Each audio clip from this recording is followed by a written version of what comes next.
Staff colony Mirpur के रिहायशी मोहम्मद फहीम मालिक ने कहा है कि आज़ाद कश्मीर के वज़रा की मिली भगत और जेल हुकाम की संगीन साजिश से करोड़ों रुपए की नौसरबाजी में मुलव्विस मुलजिम मोहम्मद इलियास साकिन महोली गुलपुर को भगा दिया गया है, जिसकी वीडियो भी मौजूद है। मुलजिम ने मुझसे 60 लाख रुपए का फ्रॉड किया है। इन ख्यालात का इजहार उन्होंने कश्मीर प्लस क्लब मीरपुर में प्रेस कॉन्फ्रेंस करते हुए किया। इस मौके पर उनके legal adviser Shamrez Minhas advocate भी मौजूद थे। मजीद तफसीलात हुमायूं मिर्जा से। स्टाफ कॉलोनी मीरपुर के रिहायशी मोहम्मद फहीम मालिक ने कहा है कि आज़ाद कश्मीर के वज़रा की मिली भुगत और जेल हुक्काम की संगीन साजिश और मिली भुगत से करोड़ों रुपए की नौसरबाजी में मुलव्वस मुलज़म मोहम्मद इलियास सकना महोली गुलपुर को भगा दिया गया है, जिसकी वीडियो भी मौजूद है। मुलज़म ने मुझसे 60 लाख रुपए का फ्रॉड किया है। कश्मीर प्रेस क्लब मीरपुर में प्रेस कॉन्फ्रेंस करते हुए मोहम्मद फहीम ने कहा कि मोहम्मद इलियास इंसानी स्मगलिंग में मुलव्वस है और उसने शहरियों के साथ करोड़ों रुपए का फ्रॉड कर रखा है। उसके खिलाफ मुतअद्दिद FIR दर्ज हैं। उसने बरतानिया का वर्क वीज़ा दिलवाने के लिए मुझसे 60,000 बरतानवी पाउंड बरतानिया में अपने अकाउंट में वसूल किए और 25 लाख पाकिस्तान में वसूल किए और जो डॉक्यूमेंट्स दिए वो तमाम तर फेक निकले, जिसके बाद थाना तुथाल में मुलज़म के खिलाफ पर्चा दर्ज करवाया था।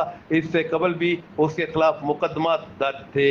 एक मुकदमे में वो गिरफ्तार होकर सेंट्रल जेल मीरपुर में कैद भी रहा, जिसमें जमानत हुई तो मीरपुर पुलिस मेरे वाले मुकदमे में गिरफ्तारी के लिए पहुंची तो सेंट्रल जेल मीरपुर के हुक्काम ने बदतरीन बददियानती और मिली भुगत का मुजाहरा करके उसको चोर रास्ते से 6:30 बजे भगा दिया।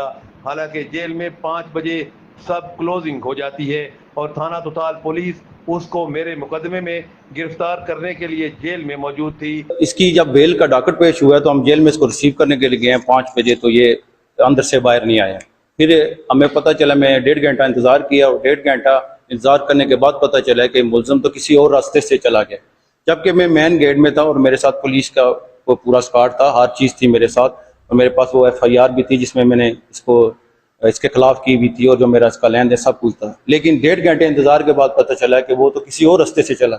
इस मौके पर उनके legal adviser Shamrez Minhas advocate भी मौजूद थे। कि मेन गेट है वही यूज किया जाता है जब भी कोई मुलज़म दाखिल किया जाए या उसको एग्जिट दिया जाए, वो एक ही मेन गेट है, मरकजी दरवाजे से उसे वो इस्तेमाल किया जाता है।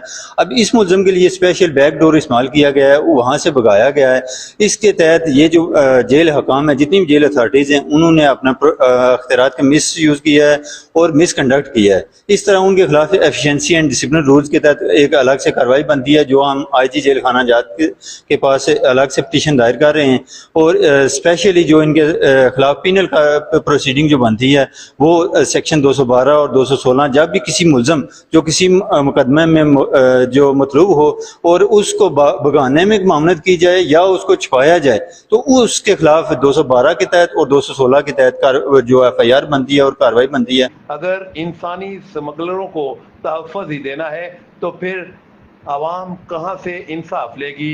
उनने वज़ीर आज़म Azad Kashmir, chief secretary Azad Kashmir, IG jail खाना जात, IG आज़ाद कश्मीर से नोटिस लेने का मुतालबा किया है कि मुलज़म को भगाने में मुलव्वस मुलाज़मीन का तयन करके उनको सज़ा दी जाए और मुलज़म को गिरफ्तार करके मुझे मेरी रकम वापस दिलवाई जाए। कैमरा और रिपोर्टिंग टीम के हमरा हुमायूं मिर्जा और आसिफ इकबाल, चनार न्यूज़, मीरपुर, आज़ाद कश्मीर।